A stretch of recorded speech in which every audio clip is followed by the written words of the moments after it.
Jason, here we are in Kelowna. Great to see you, my friend. Unbelievable. Face to face, in person. We have big news, don't we? Yeah, Last night was a big game. Yeah.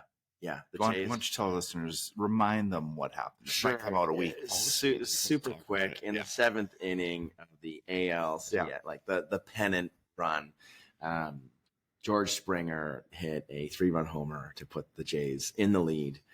Then they brought in 2 starting pitchers as closers, or as like relievers, Gossman and Bassett, and then they closed it out with Hoffman, and it was a beautiful thing, like watching it with people. You know, because we're at the Case Heads and Chairs conference in Kelowna, and what a great way to bond. It's my first one, so it was like getting to know people in that way was full of joy and optimism. And the Jays have done a great job bringing people together across the country. Case Heads and Chairs is like going to the World Series in a lot of respects.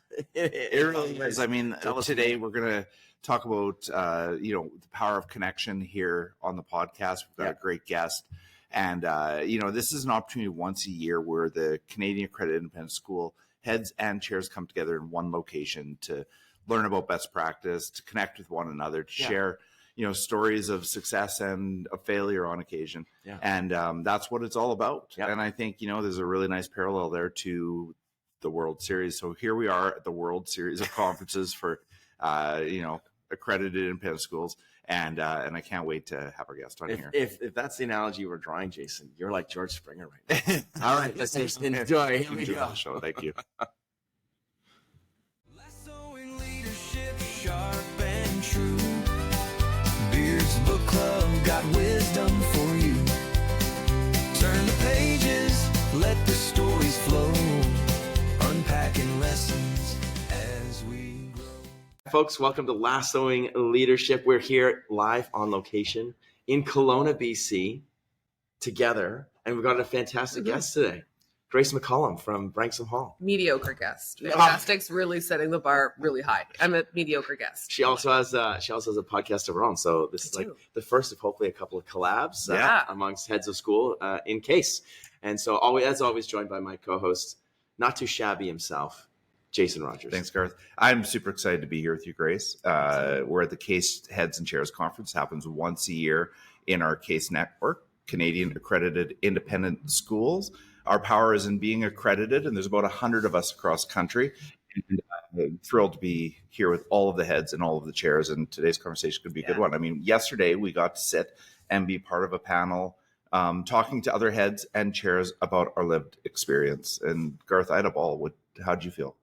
I felt like huge imposter syndrome, which is a bit of a theme of this conference. Right? A lot of people are talking about it. It's my first year being head of school and sitting on a panel with 2 very experienced, wise leaders was, it was a lot for me. I really enjoyed it. But Grace, I particularly enjoyed your perspective. Whoa. No. Garth, you can't jump ahead like that. We haven't even introduced our guest properly. And the way we always do it on Lassoing Leadership is we have our guest introduce himself. So I think we should do that. I'm sorry. Yeah, I think Grace should lean in. I'm excited. I'm excited. Just right after. Grace, you haven't even had coffee, so I didn't even remember that. Good for you. Very impressive. Yeah, muscle memory. I apologize. Let's start where we need to start. Let's have our guest introduce yourself, please, to our listeners. Okay, well, I have not had coffee, so I'm going to try to introduce myself and remember my name. What is my name? It's Grace. Grace McCallum. Hi, I'm Grace McCallum. I'm the very proud principal at Branksome Hall in Toronto. I am originally from the East Coast. I'm from New Brunswick. My husband and I were teaching there for a couple of years, and then we had the opportunity to do kind of like an exchange, to go to China for 1 year, and then we forgot to exchange back.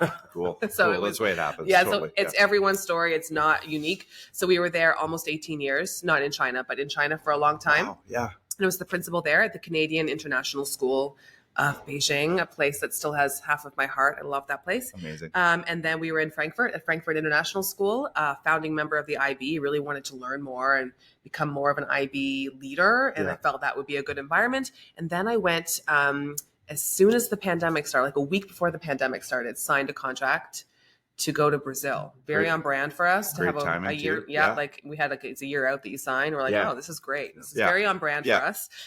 That put us in Brazil in like the middle of the pandemic. Oh, wow. Yeah, it was a really interesting experience, and was in Brazil. Loved being in Brazil, but there was one school that I would come back to Canada for. We've always said if Branksome was hiring a principal, and the terms are different. It's head of school, but they call it a principal. Yeah. And so I tricked them into hiring me, and then here I Here you am. are. I know, it's Why amazing. don't you tell our listeners your favorite thing about Branksome? The community. Yeah. I mean, every school says that. And I always do an interview with every person in the community, like all of the, our colleagues, when I get to a school. Last year, I did almost 200 of them, and I ask everyone the same 4 questions. And the number one answer of what makes the school, what do you love about the school, is always community. Yeah. But genuinely, at Branksome, it Yeah. is fascinating. Like the alum community, they're so just beautiful with each other. Yeah.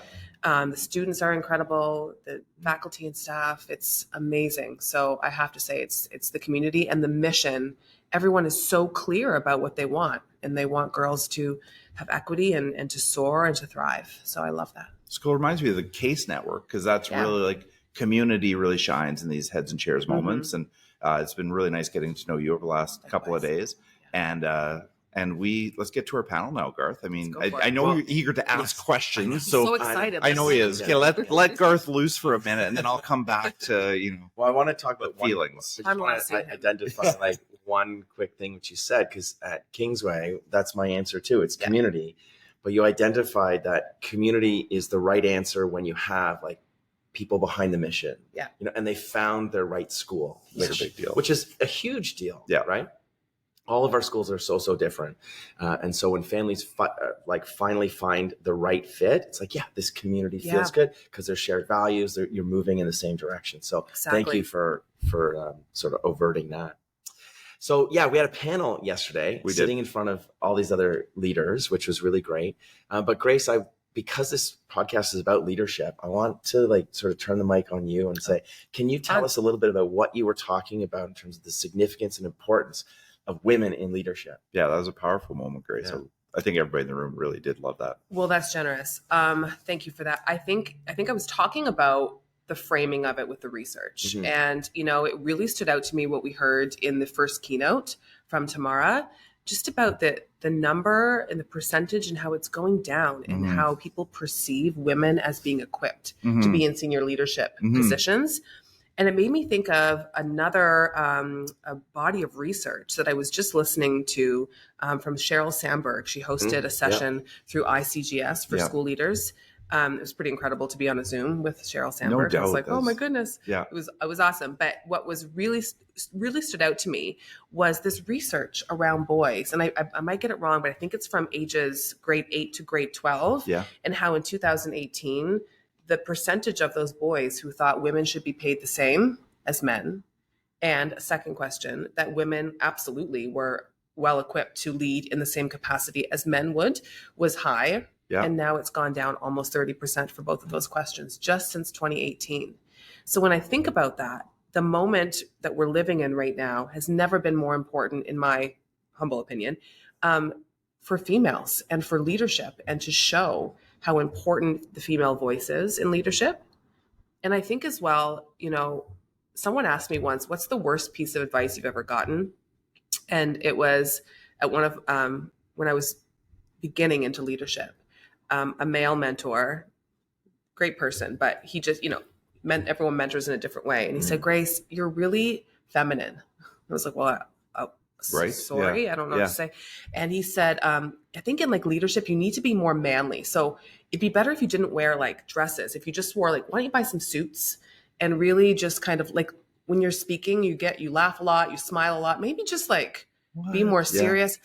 And there are two problematic things with that. Number one, I don't see males in leadership that way. Yeah. I don't see you guys that way. Yeah, I I'm see wearing a sweater today. Yeah, I see you guys smiling and being relational and laughing and being lighthearted when you can be, because our job's heavy enough. Yeah. But I rejected that advice right from the get-go and thought, absolutely not. I'm going to lean into what it means to be a woman in leadership. It's okay for me to nurture people in my care. if that's part of being feminine, great. I'm into it. So Grace, yeah. Oh, sorry. No, it's great. We're working with young women in our schools everywhere. You've got a girls' school. I've got co-ed. So does Garth. And I want to inspire young women to aspire to be incredible leaders. And I see you as an expert in this space, your lived experience and your leadership. Give me some advice on how can I support young women in moving into that direction so that they feel supported. What would you tell me? That's a really good question. And I think the first thing is agency for women and for young girls, and making sure that they have the vehicles to make sure that they can express their opinions.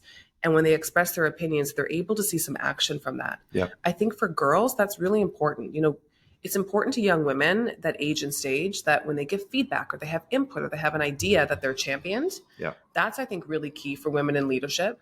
A second thing I would say would be making sure that they've got great mentors or they've got good examples of female leaders in different kinds of spaces. That I think is really key. Yeah.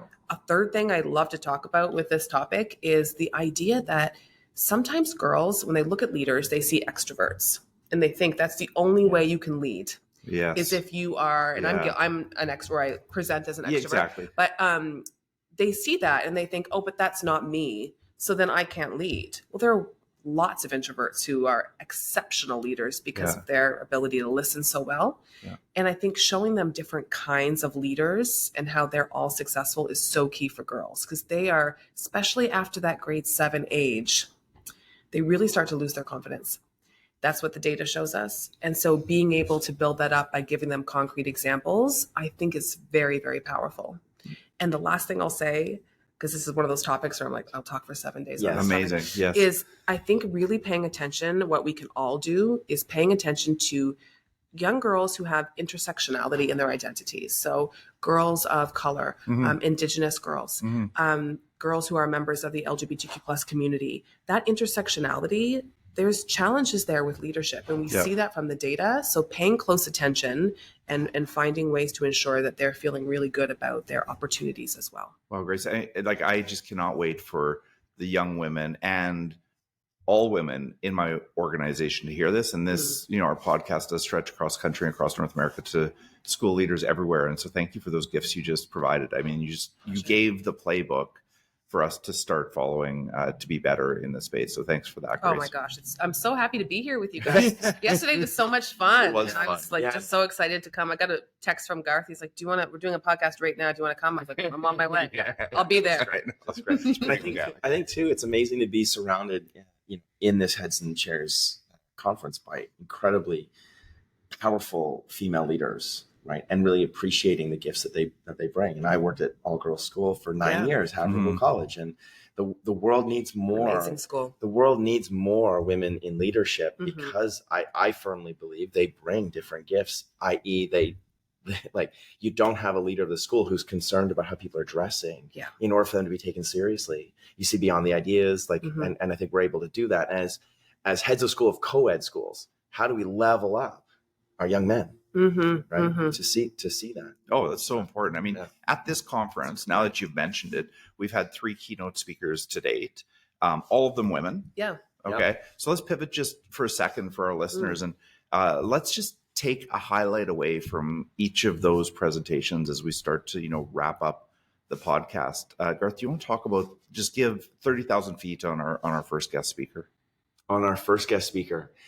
Yeah, incredible. I think going through her resume was like 5 minutes. Yeah, and the diversity of experience there.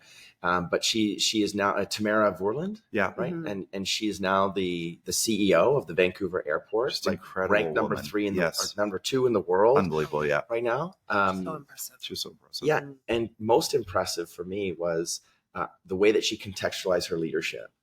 There, she has hundreds of 27,000 people working for 50. I can't remember the number, but it's way more than I will ever have in my life. Right? Yes. Oh man, such a big deal. And it brings Zach Mercurio, the power of mattering. She understands everybody's role. She really does. And the way that she ties the thread to what she does all the way down to what safety means on the floor. And she elevated the Vancouver Airport safety rating from 99.4 to 99.7. And she talked about the significance of that everybody, moving everybody in that same direction. So yeah, amongst all the other things that she did, the way that she brought those skills of leading people first was really impressive for me. That's cool. What did you take away, Grace? Like, is there anything that sticks with you from that keynote? Yeah, I loved how she talked about her position as a woman in leadership. And of course, because I'm a woman in leadership, it really resonated with me. And one thing that she said, it seems so small, but I was like, I love that you said that.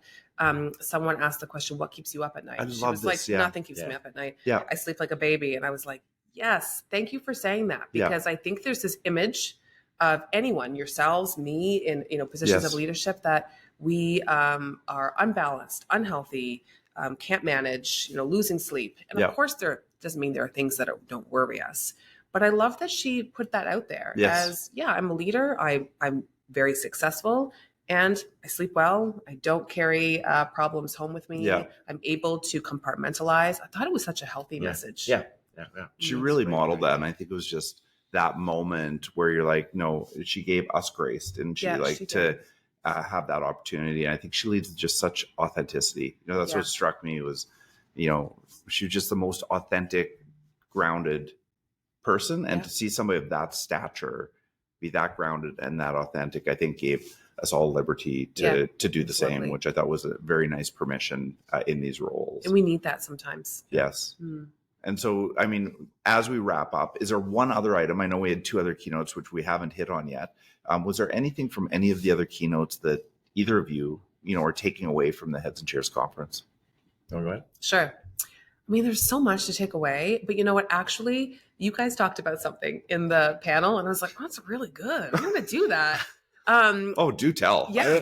I think you might've mentioned it, or maybe it was you, or maybe you were both talking about it. Your personal board of directors. Oh yeah. I was like, what? That's a beautiful idea. Why don't I do this? Yeah. And so yesterday, Amanda Kennedy, she used to work with us at Branksome. We love Amanda. She's gone on to live her dreams. Awesome. I was like, you're going to be head of school at HTS. That's right. Yeah. That's right. Shout out to you, Amanda Kennedy. I'm putting you on my personal board of directors. And I reached out to a couple of other friends. For real? Like, yep, you're on my board of directors. I'm like, oh, that's such a powerful idea. Why haven't I thought of it before? Why haven't I read about it before? Yeah. Anyway, there's lots of takeaways, but that's one that's actionable. Wow, that cool. Your listeners could definitely do for themselves. And maybe you want to just tell them what it is quickly instead of me talking for you. Sure. I don't want to steal your idea. No, but it's awesome. It's from not the podcast. It's actually a couple of people. Yeah, it just keeps coming up. She's Ivani and Phoebe Trotman actually speak directly to it, the power of mentoring. Mm-hmm. And Phoebe says, you got to have the tools in your toolkit. Personal board of directors, someone who, lights the fire when you need that inspiration, and someone who tells you to slow down when you need that, reining in, and people who will fill you up and people who will always keep you grounded, and they shouldn't necessarily be from the same industry that you're in. Mm-hmm. And so you have to be very, mindful of who you're curating. And, I've got 9 people I can list off that I call and we joked around yesterday. Who do you usually call? I was like, I usually call Jason. And now I'm going to call Grace. I was like, I'm putting these guys on my board. So it's people that you can, and who will pick up the phone. Right. And then there's a reciprocity there. There is. Absolutely. Good. Garth, what about you? What's your one takeaway from the conference as we wrap it up? I had a great moment yesterday. There's so many, first and foremost. But yesterday was a really big day for me in a couple of different ways. Yeah. Because the Blue Jays won. So this is my point. Yeah. I'm watching this game. Yeah. The game fills me with joy anyway. So just watching the game was pretty incredible. But also moving from that element of joy and emotional piece to listen to Tanya Talaga. Yeah. Ground us in the 7 Fallen Feathers. Yeah.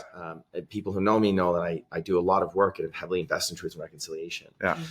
And so dealing with those emotions, that push and pull, right. Being able to turn attention, and attention being like cognitive, like spiritual, physical, emotional attention, to what she was saying, and let that land and sort of wash over me. I think, so I was dealing with that. And then Rick Parsons, head of school at Sterling, he was like, it's a perfect microcosm of leadership, because you are going from hard things to beautiful things, joyful things to tough things. Isn't it? So that really landed at 9 o'clock, 9:30 last night. That's a cool takeaway. That's very cool. Yeah, that's really cool.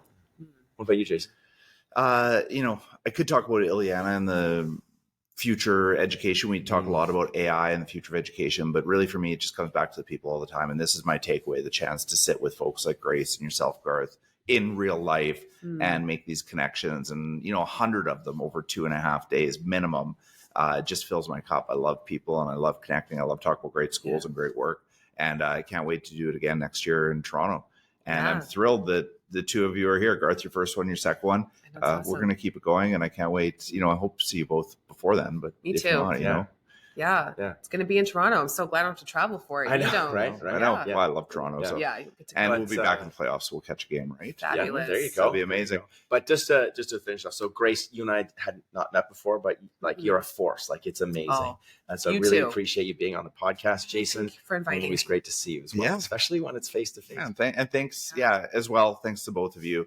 And thanks to our listeners for listening along. And I hope they come back on the next episode. And Garth, do you want to take us home this time? Sure. Until next time, keep leading the lasso away. Right. Thanks, everybody. Thanks, Grace. Thanks, everybody. Thanks for having me. Yeah. That was so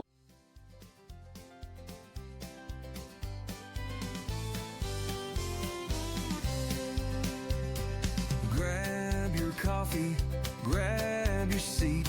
It's time to learn, it's time to meet. Garth and Jason setting the tone. Leadership lessons to take back home. Lassoing leadership sharp and true. Beard's Book Club got wisdom for you. Turn the pages, let the stories flow. Unpacking lessons as we grow. Keep leading the lasso way. Together we'll grow stronger every day. So plug in your headphones and let's start the show. With lessons from Ted, we'll learn and grow. Lassoing leadership sharp and true. Beard's Book Club got wisdom for you. Turn the pages, let the stories flow. Unpacking lessons as we grow.